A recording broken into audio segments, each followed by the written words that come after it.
Vous avez sorti les deuxièmes tomes de votre mémoire, Tribun du peuple. Est-ce que c'est comme ça que vous vous définissez? Vous vous définissez d'abord comme un tribun? Oui, c'est pas moi qui me définis comme tel, ce sont les observateurs politiques. C'est là, je pense, le style d'expression dans les grands meetings en particulier, le ton, la forme des interventions qui justifie peut-être ce titre. Quelqu'un m'a fait, un ancien préfet m'a fait un peu le reproche de ne pas avoir appelé ça Tribun de la plèbe, qui était le titre romain. Mais je ne l'ai pas fait parce que je pensais que ce terme de plèbe risquait d'être incompris par le grand public. Alors j'ai préféré mettre Tribun du peuple, ce qui est plus simple et plus compréhensible. Avant de commencer cet entretien et de rentrer dans le vif de vos mémoires, il s'est passé un drame au Mali hier. 13 soldats français sont morts dans le crash de 2 hélicoptères. Vous avez appris la nouvelle, vous avez réagi via Twitter. Qu'est-ce que vous aimeriez dire à ce sujet? Je veux dire, je regrette que ce soit le fait d'un accident, probablement d'une imprudence ou d'une incompétence quelconque qui est de notre fait, et pas du fait de l'ennemi, même s'il s'en targue peut-être demain, ce qui est probable.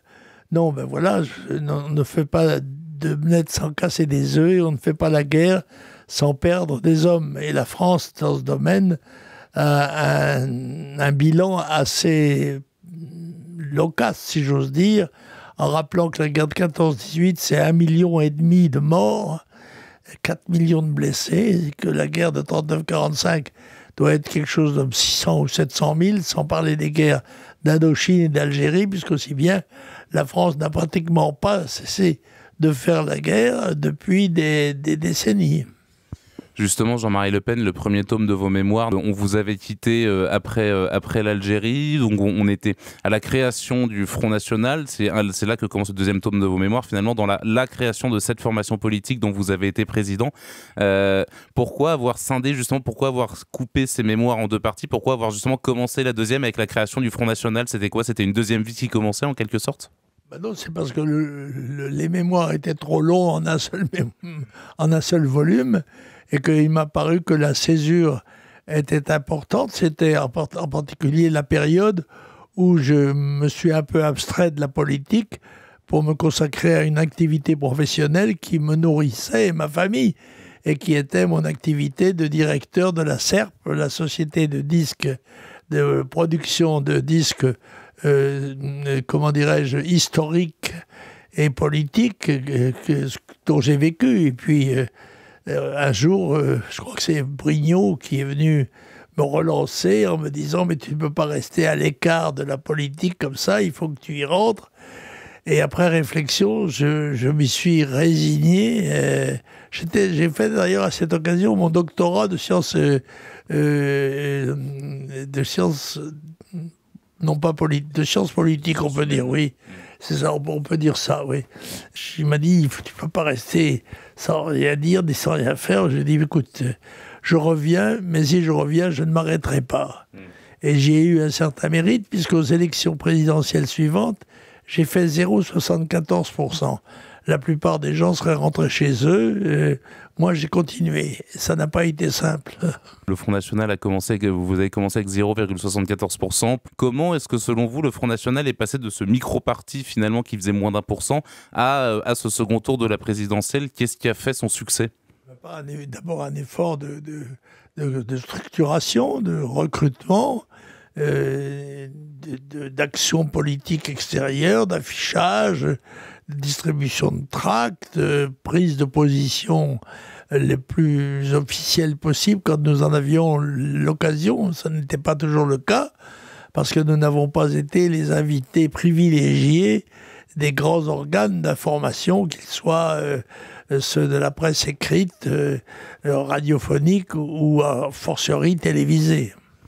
À quel moment vous avez senti précisément que le vent était en train de tourner? À quel moment vous avez senti cette percée médiatique, cette percée politique opérer?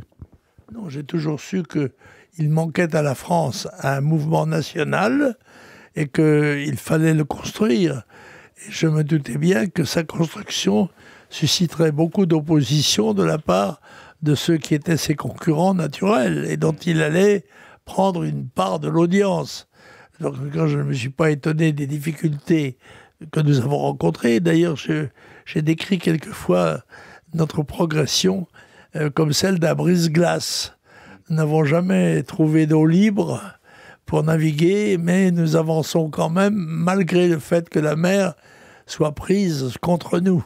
Vos adversaires ont souvent pointé du doigt la façon dont François Mitterrand avait mis en avant le Front. On l'a accusé souvent d'avoir mis en avant le Front National pour mieux détruire la droite dite républicaine et finalement d'avoir fait de tous ces sujets qui sont de droite l'apanage du Front National en internisant donc l'autre droite, finalement en quelque sorte de les utiliser. Ces accusations récurrentes d'avoir été l'allié objectif à une certaine époque de François Mitterrand pour détruire la droite, avec du recul, qu'est-ce que vous en pensez ? Je crois que c'est tout à fait fallacieux comme raisonnement. Il est bien évident que M. François Mitterrand s'efforçait de construire une gauche dont il était devenu de façon assez inopinée tout de même, pour un ancien porteur de la Francisque de Vichy, il était devenu le chef du socialisme, et il s'efforçait bien évidemment de le faire en combattant ses adversaires naturels, qui étaient ses adversaires de droite. Le Front National s'était dès sa création défini comme une droite populaire, sociale et nationale, et par conséquent, c'était tout à fait naturel. Et quand il a eu à faire un certain nombre d'opérations, elles n'ont pas toujours eu le caractère machiavélique qui fait dire que le Front aurait agi comme un allié objectif de François Mitterrand. Oui, bien sûr. Quand il a dissous l'Assemblée nationale et qu'il a fait l'élection, comment dirais-je, à la proportionnelle, il le faisait non pas pour aider le Front National, mais pour sauver le Parti Socialiste, qui sans cela aurait disparu. Et bien sûr, en plus, cerise sur le gâteau, l'élection de 33 ou 34 députés dits d'extrême droite n'était pas pour l'ennui, au contraire, c'était un petit sourire sarcastique de ce personnage éminemment politicien. Impossible évidemment d'évoquer votre parcours politique sans évoquer celle d'un ancien président qui a disparu, c'est-à-dire Jacques Chirac. Vous étiez déjà exprimé à ce moment-là, on va peut-être pas revenir largement dessus, mais on va en tout cas parler d'avril 2002, c'est le moment où vous avez accédé au second tour en battant Lionel Jospin et en vous opposant à Jacques Chirac. Est-ce que, la question qu'on vous a posée 100 000 fois, mais est-ce que vous aviez senti à ce moment-là que finalement arriver au pouvoir était possible, et qu'est-ce que vous aviez ressenti à ce moment-là ? Non, je n'ai pas pensé que nous avions la possibilité d'arriver au pouvoir, encore que la pitoyable prestation du président sortant, Jacques Chirac, qui faisait moins de 20% des voix, laissait ouvertes toutes les chances à l'opposition nationale.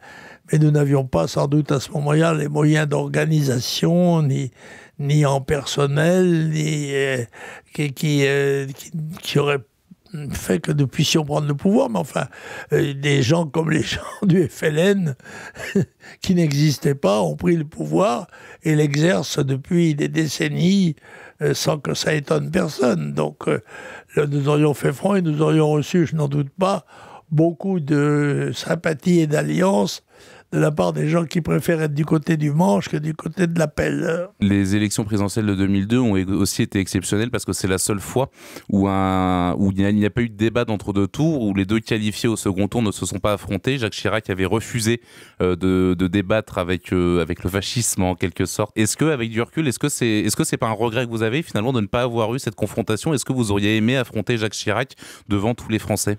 Bien évidemment, ça faisait partie du scénario démocratique. Dans une émission de ce genre, il y a des millions d'électeurs qui seraient informés de l'essence du débat.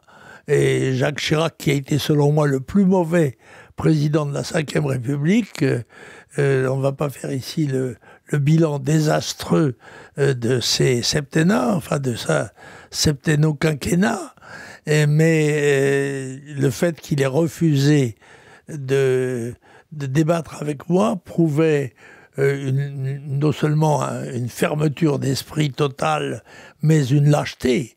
Il avait en fait peur et il avait raison. Il a eu raison sur le plan du résultat objectif. Il a eu raison de ne pas me rencontrer. Cela étant, il l'a fait en violant toutes les règles les plus élémentaires de la démocratie. Quand on lit le second tome de vos mémoires, vous accordez beaucoup de pages, beaucoup de lignes à vos enfants, à votre famille, à Marine Le Pen, à Marion Maréchal. Est-ce que rétrospectivement, quand on regarde le Front National, c'est un parti qui est très familial, qui est, un critique dirait dynastique, dirait héréditaire. Le fait d'avoir justement dans votre carrière politique, avoir eu peu de frontières entre votre vie familiale et votre vie politique, est-ce que c'est un regret? Est-ce que c'est assumé? Comment vous le voyez après coup? Et quand on fait de la politique, on la fait avec des militants, des hommes ou des femmes. Et il faut bien dire que la droite nationale ne les voyait pas se multiplier autour d'elle. Et par conséquent, dans les différentes situations électorales, on prenait les gens qu'on avait sous la main. Et je me souviens quand j'avais demandé à Marion d'être candidate à l'élection du Vaucluse, elle m'avait opposé une négation totale qu'elle avait même confirmée par lettre.